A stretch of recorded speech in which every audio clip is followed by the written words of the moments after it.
Para saudara dan saudari yang Tuhan cintai, selamat pagi dan selamat bertemu lagi dalam Renungan Harian edisi hari Kamis tanggal 1 Oktober 2020. Hari ini gereja merayakan pesta Santa Teresia dari kanak-kanak Yesus.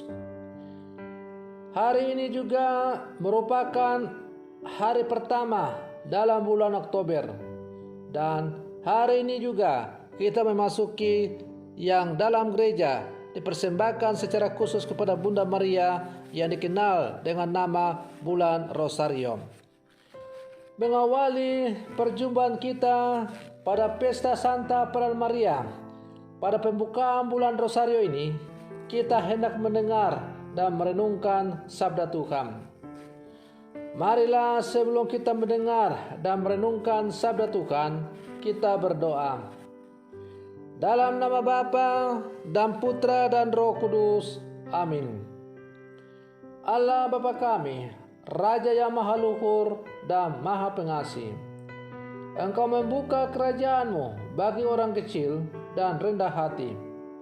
Semoga kami dengan mantap dan tabah menempuh jalan kecil Santa Teresia, agar kemuliaan-Mu Kau nyatakan kepada kami. Bersabdalah ya Tuhan, kami siap untuk mendengarkan. Terpujilah Engkau Bapa, Putra dan Roh Kudus, kini dan sepanjang segala masa. Amin. Para saudara dan saudari yang Tuhan cintai, sabda Tuhan yang hendak kita dengar dan kita renungkan bersama diambil dari Injil Matius pasal 18 ayat 1 sampai 5. Tuhan sertamu. Inilah Injil Tuhan kita Yesus Kristus menurut Santo Matius. Sekali peristiwa, datanglah murid-murid Yesus dan bertanya, "Siapakah yang terbesar dalam kerajaan surga?" Maka Yesus memanggil seorang anak kecil dan menempatkannya di tengah-tengah mereka, lalu berkata, "Aku berkata kepadamu, sungguh jika kamu tidak bertobat dan menjadi seperti anak kecil ini, kamu tidak akan masuk ke dalam kerajaan surga. Sedangkan barang siapa merendahkan diri dan menjadi seperti anak kecil ini, dialah yang terbesar dalam kerajaan surga. Barang siapa menyambut seorang anak seperti ini dalam namaku, ia menyambut aku." Demikianlah Injil Tuhan. Para saudara dan saudari yang Tuhan cintai, Tuhan mengarahkan matanya kepada seluruh umat dan melindungi mereka dari segala kejahatan. Tantangan dan godaan selalu ada dalam perjalanan hidup manusia. Mereka yang mendengarkan sabda Allah dan merenungkannya akan hidup dalam ketenangan dan persekutuan yang sejati dengan Allah dan sesama.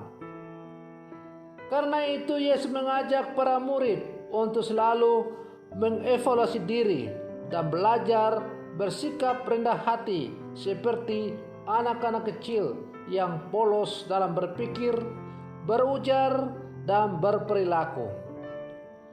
Sikap anak-anak mencerminkan kejujuran dan otentisitas, jauh dari kepura-puraan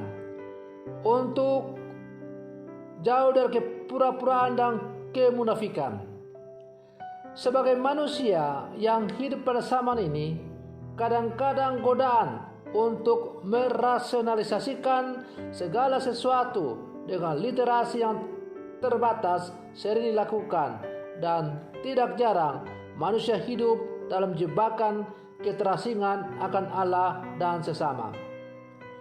Karena itu, seruan pertobatan yang disampaikan Yesus tetap relevan untuk direnungkan dan dihayati agar hidup kita dapat menghasilkan banyak buah dan tinggal tetap untuk selamanya.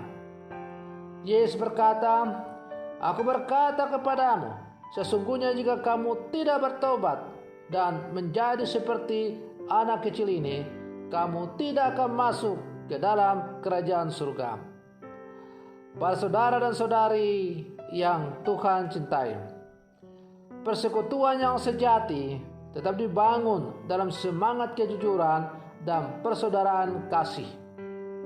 Di mana ada kasih dan kejujuran, di sana ada persekutuan dan persaudaraan ditegaskan.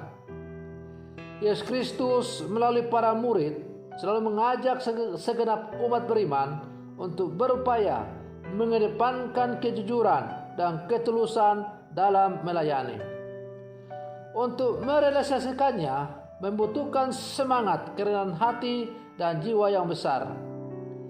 Saat ini ketika semua orang berkompetisi untuk semakin menjadi besar, memiliki pengaruh dan berbagai fasilitas yang membuatnya aman dan tidak tergantung kepada orang lain, gereja justru kembali menyerukan bahwa dalam semangat solidaritas sosial, manusia membutuhkan sesama yang lain dalam membangun kebersamaan dan persekutuan Kristiani.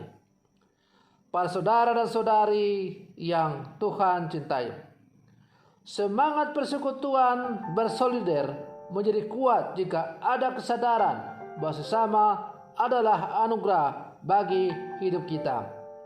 Kita membutuhkan sesama seperti anak-anak kecil yang membutuhkan dan berharap kepada Yesus. Para saudara dan saudari yang Tuhan cintai, hari ini gereja juga merayakan pesta Santa Teresa, kanak-kanak dari kanak-kanak Yesus. Selama hidupnya, Santa Teresa telah memberikan contoh teladan bagaimana menggantungkan seluruh hidup kepada Tuhan.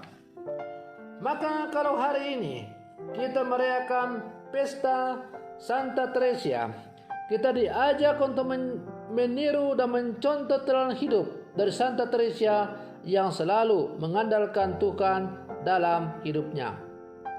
Hari ini juga kita memasuki yang namanya bulan Rosario. Bulan di mana kembali kita akan berikan penghormatan khusus kepada Bunda kita, Bunda Maria. Maka kita juga diajak untuk semakin meniru contoh teladan hidup dari Bunda kita, Bunda Tuhan Yesus, Bunda Maria, yang selalu mencari kehendak Allah dalam seluruh hidupnya. Aku ini hamba Tuhan, terjadilah padaku menurut perkataanmu. Itulah kata-kata Bunda Maria yang sangat terkenal dan seharusnya juga kita hidupi dalam seluruh kehidupan kita sebagai putra-putri Maria yang hidup di zaman sekarang. Kita ini adalah hamba Tuhan. Oleh karena itu, sebagai seorang hamba kita harus mencari kehendak dari Tuhan yang menjadikan kita menjadi anak-anaknya. Bersama Bunda Maria, seharusnya kita selalu berkata, kita ini, aku ini, dengan menyebut nama kita masing-masing, berkata, aku ini hamba Tuhan, terjadilah padaku apa yang dikehendaki oleh Allah. Para saudara dan saudari yang Tuhan cintai, mencari kehendak Allah dalam seluruh kehidupan kita ibarat seorang anak kecil yang selalu menggantungkan diri kepada kehendak orang tuanya. Maka sebagai anak-anak Allah yang hidup zaman sekarang, hendaklah juga kita menggantungkan seluruh hidup kita kepada penyelenggaraan kasih Allah. Biarlah Tuhan selalu memberikan yang terbaik kepada hidup kita. Sebagaimana orang tua pasti akan memberikan yang terbaik kepada anak-anaknya, apalagi Allah yang adalah asal dan tujuan hidup kita. Ia pasti akan memberikan yang lebih terbaik untuk kebahagiaan hidup kita sebagai putra dan putrinya. Maka mari bersama Santa Teresa, bersama Santa Bunda Maria dan para kudus, bersama saudara-saudari seiman, Mari kita selalu mencari kehendak Allah dalam seluruh kehidupan kita di zaman sekarang. Semoga permenungan saya ini semakin menghantar kita untuk selalu mencari kehendak Allah dalam kehidupan kita, seperti seorang anak kecil yang selalu mencari kehendak orang tuanya dalam kehidupannya. Semoga demikian. Selamat pagi, Tuhan Yesus memberkati.